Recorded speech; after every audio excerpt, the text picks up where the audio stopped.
안녕하세요, 빌딩진영쌤입니다. 안녕하세요, 서현웅 마스터입니다. 저희가 오늘은 많이들 관심 있어 하시고 재밌는 얘기로 풀어볼까 합니다. 피디님, 중개사들 중에서 실력 있는 중개사를 판단할 때 어떤 게 가장 중요한지 아시나요? 계약을 많이 하는 거 아닌가요? 그것도 중요하죠. 하지만 계약을 하기 위해서는 여러 단계들이 있어요. 금액적인 것도 맞아야 되고 조건들도 맞아야 되고, 가장 중요한 게 디벨롭 사업을 주로 하시는 분들한테는 명도가 이제 계약 전에 제일 중요한 포인트기는 합니다. 그냥 계약을 하면 나가는 거 아니에요 원래? 절대 아니죠. 우리나라에는 임대차 보호법이라는 게 존재하거든요. 본인 마음에 의해서 나갈 수는 있지만 주인이 나가라고 하는 건 안 됩니다. 임대차 보호법을 봤나 보네요. 주택도 마찬가지고 상가도 마찬가지고. 명도하는 조건을 맞추기까지가 시간이 걸리는 경우가 많습니다. 저도 개인적으로 건물 보면서 허름해 보이거나 공실난 건물 보면 아 저기 망했나 싶었는데 자세히 보면 이렇게 언젠가 허물어져 있고 새 건물 올라가고 있더라고요. 슬금슬금 비어져 나가면은 공사하고 있어. 그게 다 명도하려고 하는 거였던 거죠? 맞아요. 명도할 때 집기나 그런 가구 같은 거 쓰잖아요. 그럼 빼야 되면 그걸 다 임차인들 가지고 나가야 되나요? 처분들을 하시죠. 필요가 없어서 놓고 나가는 경우는 쓰레기로 처리를 해서 저희가 버리기는 하는데, 비용이에요. 매도인들이 오랫동안 거주하시다가 이 건물 부신다고 저희가 말씀을 드리니까 짐을 다 두고 옷만 가지고 나가신다고 하시는 경우가 정말 많으세요. 큰 가구들은 저희가 폐기물 비용이 있기 때문에 어느 정도는 정리를 해주셔야 됩니다. 멸실할 때 어느 정도 비용을 서로 협의해서 하고 있습니다. 거기 살던 사람 입장에서 나가야 되잖아요. 짐 다 놔두고 도망가도 될 것 같은데 그런 경우는 없으셨어요? 없었어요. 명도합의서를 쓸 때 내용을 씁니다. 짐을 다 반출을 하고 나가는 날까지 공과금 정산, 이 모든 것들을 다 확인하고 시건장치를 인수인계 받으면서 보증금, 명도비 입금해드리고 끝내는 거죠. 임차인들도 받을 돈이 있기 때문에 다 정리를 하고 나가십니다. 이게 예의야. 근데 대놓고 말은 해요. 주인분들이 살고 계시는데 건물 부실 때 같이 폐기물 처리해주세요. 이런 분들 간혹 있기는 합니다. 결국 그게 또 고객 입장에서는 투자금이 커지는 거니까. 큰 건 아닌데 얼마 아닌 돈 때문에 어느 정도 예의라고는 생각하는데 예의예요, 예의. 가구들 1층에 내려놓고 강남구청에 대형 폐기물 접수만 해놔도 며칠 후에 가져가거든요. 그런 게 귀찮아서 안 하고 가시려고 하시는 거죠. 비용의 문제가 아니라 마음의 문제입니다. 계약 기간이 끝난 상태에서 나가면 명도하기 되게 쉽다고 생각을 할 텐데 안 그런 분들도 있잖아요. 주인이 바뀌면서 디벨롭 해야 되니까 계약 기간 전에 나가달라. 그럴 때 임차인들이 보상금 요구하지는 않나요? 저희가 보상을 하는 부분이 여러 가지가 있어요. 상가 같은 경우는 권리금을 주고 들어왔을 확률이 높아요. 장사가 잘 된다 하면서 붙는 게 바닥 권리금이라고 하거든요. 두 번째는 어떤 가게를 인수받았어, 혹은 이분이 들어와서 새로 인테리어를 했어. 시설 권리금이라는 게 있어요. 바닥 권리금과 시설 권리금 책정이 되고, 이 모든 것들을 다 종합해서 영업손실 보상 합의서라고 명도합의서를 쓰고요. 보상 비용으로 얼마, 이사 비용으로 얼마, 영업을 못했던 거에 대한 보상 얼마, 크게 세 가지 정도로 책정을 해서 드리고 있죠. 사무실 같은 경우에도 비어있는 공간이 아니라 인테리어를 어느 정도는 하고 들어오기 맞아요. 때문에 명도를 할 경우에는 이사를 가서 시설에 대한 인테리어 하셔야 되니까 거기에 따른 어느 정도의 보상 비용을 준다고 생각하시면 될 것 같습니다. 영업비밀일 수도 있을 텐데 권리금이라는 것 자체가 기준점이라는 게 없잖아요. 부르는 게 값인 거잖아요. 두 분들 그 합의서를 딱 본인만의 기준점 잡고 하시는 게 있나요? 부르는 게 값이 아니라 어느 정도의 비용이 책정돼 있어요. 이사 비용, 그리고 다시 인테리어 하는 비용, 이런 것들이 대략적으로 우리가 알 수 있기 때문에 그 정도의 비용을 책정해서 보통 협의를 합니다. 요새 현금 매출보다는 카드 매출이기 때문에 대부분 포스기가 다 있어요. 포스에 하루에 얼마가 팔렸고 월 매출이 어느 정도 되고, 이게 기반 베이스가 돼서 바닥 권리금이라는 것도 생기는 거거든요. 그런 게 하다 보면 기분이 상할 수도 있잖아요. 두 분은 기분 상하지 않게 마무리 하시는 건가요? 아니면 두 분도 세입자들이랑 충돌이 일어난 적이 있으신가요? 대부분은 일단 일어나고 시작을 해요. 멀쩡하게 장사하고 있는데 건물 새로 지어야 되니까 나가주세요. 우리가 그 얘기 들었다고 생각해보세요. 난리가 나는 거야. 뭐야, 건물주 갑질이야, 이럴 수 있는 거잖아요. 근데 그거를 잘 얘기해야 되는 거예요. 새로 지어야 되면 이분한테 적정한 보상을 해드려야 돼요. 1번, 새로 지을 상황을 잘 설명을 해드려야 된다. 2번, 이분들의 입장을 잘 들어드려야 된다. 3번, 공감을 해줘야 된다. 손잡아주고 아 너무 그러셨군요, 이해합니다, 죄송합니다. 촬영하면서 두 분 손잡는 거 진짜 처음 봤어요. 맨날 명도 얘기만 해야 되겠네요.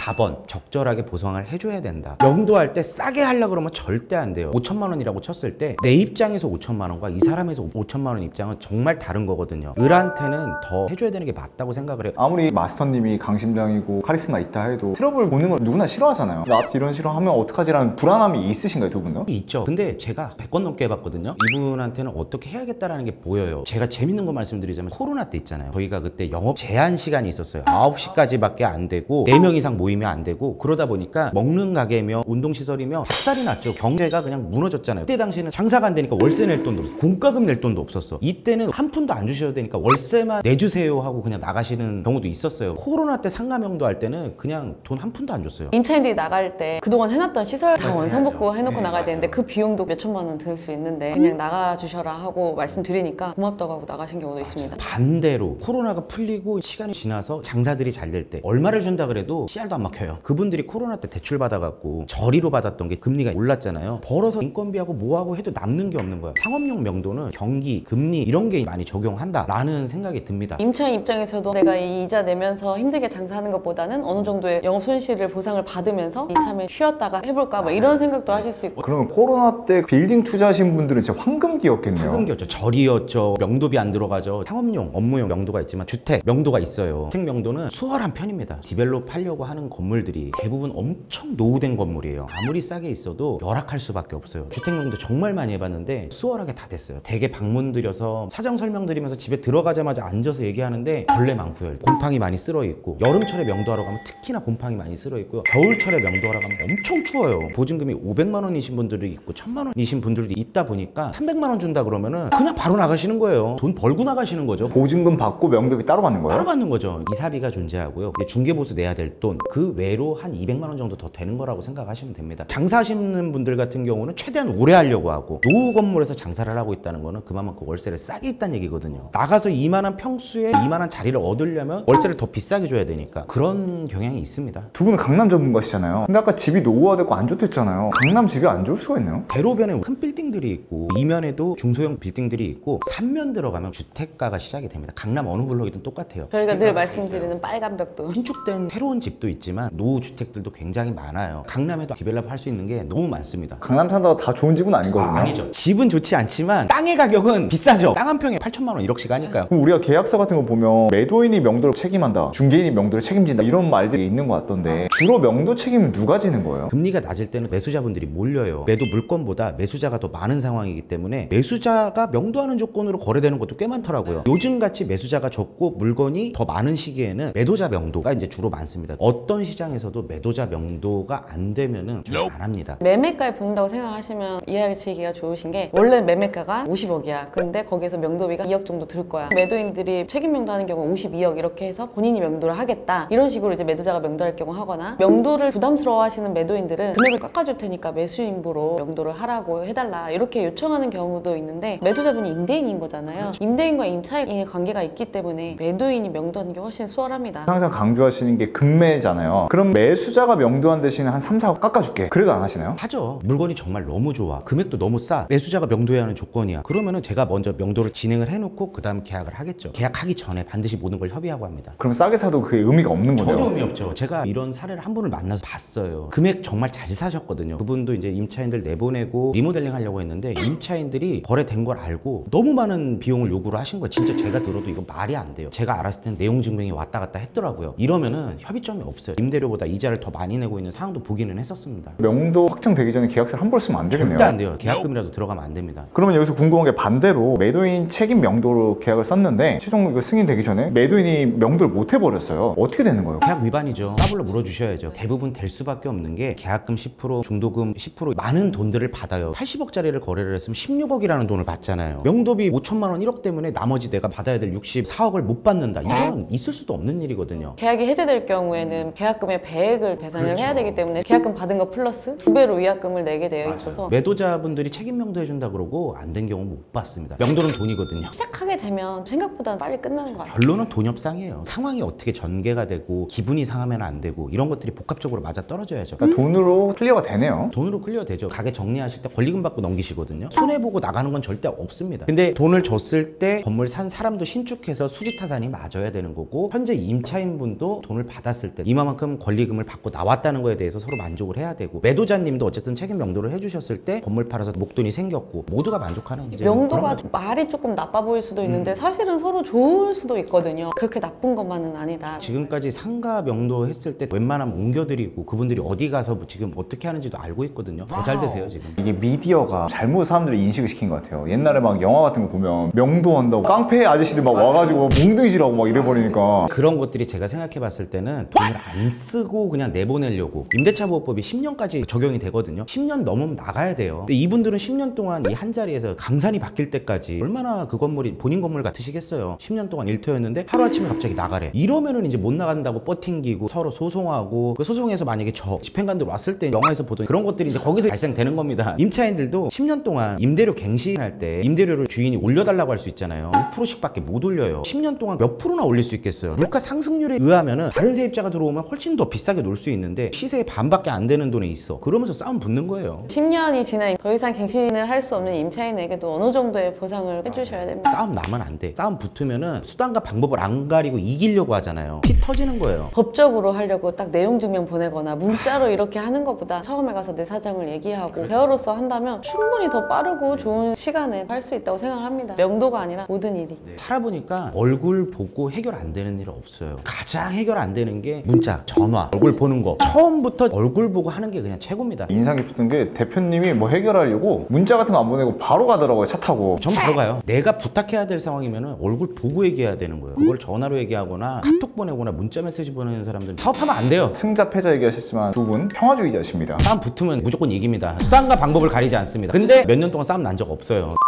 명도에 대해서 어느 정도 다 알아보고 있는데 명도가 다 됐어요. 그럼 이제 건물이 비어 있잖아요. 계약금도 들어가고 계약이 진행이 되고 있는 거잖아요. 그럼 매수인 입장에서 그런 마음 들 것 같아요. 아, 이거 내 건물이니까 건물에 막 들어가서 본다거나 그래도 되나요? 임대차가 존재하고 있는 공간은 무단으로 들어가면 안 됩니다. 공실이 난 곳은 현재 임대차가 존재하지 않잖아요. 현재 소유주하고 동의를 얻어서 보는 건 괜찮지만 지금 너무 좋다고 여기저기 들어오고 이러면 안 되는 거죠. 임차인이 영업하고 있고 사무실을 일하고 있는데 갑자기 찾아와가지고 나 여기 산 매수인인데요 이러면 당황스럽잖아요. 그렇게 보실 때는 서로 협의하시고 양해를 구하시고 가셔야 됩니다. 아파트랑 똑같아요. 아파트도 계약했는데 잔금하기 전까지 내가 무단으로 들어가서 볼 수 없잖아요. 치수를 재러 간다든지 미리 연락을 드리고 가잖아요. 그거랑 똑같다고 생각하시면 됩니다. 고객분들 중에서 내 건물이니까 설레서 가려고 하신 분들 없으세요? 양해 구하고 저희 같이 동행해서 보여드려요. 내부까지 보려면 양해를 구해야 된다는 걸 말씀드립니다. 명도하다가 보면 강남 같은 경우에는 오래된 건물이 많다 보니까 임대인들이 좀 나이 드신 분들이 많을 거 아니에요. 근데 명도하는 도중이나 계약 중간에 갑자기 임대인이 사망을 해버렸다. 그럼 어떻게 되는 거예요? 상속 받은 후에 저희에게 잔금 이행을 동시에 하죠. 상속되면 계약이 무효되는 건 아니에요? 계약을 하고 사망하신 건이기 때문에 매도인 본인이 계약을 하신 거잖아요. 사망한다고 자식들이 이거에 대해서 계약 무효 주장할 수는 없습니다. 돌아가시면 이득 보실 분들이 누구예요? 자식분들이잖아요. 어떻게든 빨리 현금화해야 되기 때문에 어르신이 계실 때보다 더 빨라집니다. 일 속도가. 오랫동안 이걸 하시다 보면 기억에 남는 썰이 하나 있을 것 같은데 하나가 아니고 모든 건들이 수많은 썰이 있어요. 썰 없이 넘어간 거 하나도 없어요. 건물 전체를 음식점으로 사용하고 있던 곳이었는데 20년 넘게 건물에서 장사를 하신 분들이에요. 건물 하나 전체를 쓰는데 임대료가 500만 원도 안 됐어요. 250만 원. 말도 안 되죠. 그러니까 이분들은 못 나간다고 끝까지 주장을 하시고 20년 넘게 여기서 털을 닦아놨는데 권리금을 줘라. 그러면 나가겠다. 이분들은 이제 팔아야 되는 상황이고 권리금까지 줄 수 있는 상황은 안 된다. 이미 두 분이 소송을 한 상태더라고요. 한 달 뒤면 판결이 나오니까 기다려달라. 당연히 임대인이 이기죠. 20년 넘게 있었으니까 상가임대차 보호법 적용받는 게 끝났고 나가라 판결이 나왔으니까 내보낼 수 있을 줄 알았는데 이분이 항소를 하셨어요. 버틸 때까지 250만 원 내면서 돈을 최대한 벌어서 나가자. 이분들은 피말려 죽는 거예요. 왜냐면 상속을 받았더라고요. 상속세 액수가 꽤 크니까 천천히 갚겠다 해갖고 근저당이 잡혀 있던 거죠. 월세를 받아도 이자를 내야 될 게 더 크니까 물려는 받았지만 돈이 굉장히 많고 그런 집안은 아니셨었어요. 그때 저희가 이제 말씀드렸던 게 매수하시는 분께서 명도비를 지급하는 조건으로 제가 한번 만들어 보겠다. 두 분 싸우지 마시고 제가 이분 만나서 얘기를 한번 들어보겠다. 그리고 찾아갔어요. 애들 어릴 때부터 내가 봐왔는데 어떻게 나한테 이럴 수가 있냐. 한 집처럼 이렇게 컸는데 아버지 돌아가셨다고 어떻게 나한테 나가라 그러냐. 그 부분에 있어서는 너무너무 죄송합니다. 하지만 이분들도 상속받은 것 때문에 나가는 이자가 임대료 받는 것보다 훨씬 크다 보니까 어쩔 수 없이 파는 거다. 상황 설명드리고 이분 얘기를 들어드리고 손을 잡아드렸어요. 장사하셨던 사장님을 우리 아버지라면 어떨까. 그 마음으로 들어드리니까 눈물이 나올 뻔했었어요. 그러면 얼마를 보상을 해드리면 되겠냐. 처음에 이런 얘기 하셨다가 8천만 원까지 조율을 했어요. 알겠습니다. 제가 8천만 원 꼭 받아드리겠습니다. 했더니 녹으셨어. 그동안 자기 얘기를 이렇게 들어준 사람이 변호사 말고는 없었대요. 제가 나타나서 이렇게 얘기를 들어주니까 너무 고맙다고. 직원들 다 데리고 오라고. 회식 시켜주겠다고. 그러고선 제가 이제 매수자님한테 지금 8천만 원 명도비를 줘야 되지만 나중에 이거를 재매각할 때 1억 2억 더 받아드리겠습니다. 협의를 했죠. 그러고서 그분들이 나가고 건물을 멸시를 하고 잔금을 하고 신축을 하고서 임대차도 한 달 만에 맞추고 그 뒤 한 달 만에 매각을 했습니다. 원래 저희가 매각하려고 했던 금액은 70억이었습니다. 저희가 77억을 받고 이걸 매각을 했거든요. 럭키세븐 77. 그 당시에 8천만 원이 아까워서 못했더라면 하늘이 도와줬다고 생각을 하거든요. 더 웃긴 건 뭐냐면 그렇게 싸우셨던 분들이 8천만 원을 줄 사람이 생기고 나니까 소송 취하하고 하시더라고요. 중간에서 어렌지 하는 게 진짜 중요해요. 서로 감정 안 상해야 되고 돈도 생각하는 것만큼 적절해야 되고 상황을 잘 연출해내는 게 PM의 역할이 그래서 중요하다고 생각을 합니다. 8천만 원 덕분에 원래 생각했던 수익보다 훨씬 더 남았다는 아주 좋은 사례가 있었습니다. 매수자 입장에서는 어느 정도의 위치가 좋고 평당가가 괜찮다면 하려면 명도비를 어느 정도 들여도 내 수지 타산에 맞다 하면은 과감하게 선택을 하셔도 사업비라고 좋습니다. 생각하고. 네. 매매가에 이거를 50억에 샀어. 근데 명도비가 8천만 원이요. 50억 8천만 원에 샀다 생각을 하시면 50억 8천에서 수지 분석을 다시 해보셔야겠죠. 그래도 남는 사업이라면 해도 된다는 거고, 내가 명도비를 줬는데 이거 안 남는 사업이야, 그러면 안 하시면 되는 겁니다. 저희는 그 당시에 이제 무조건 남을 거라 생각을 했으니까 마스터님 부담이 안 되셨나 보네요. 전혀 안 됐어요. 이거를 저희가 계약하고 나서 한 게 아니고 계약하기 전에 명도합의서까지 다 쓰고 소송 취하까지 시켜놓고 계약을 진행을 한 거예요.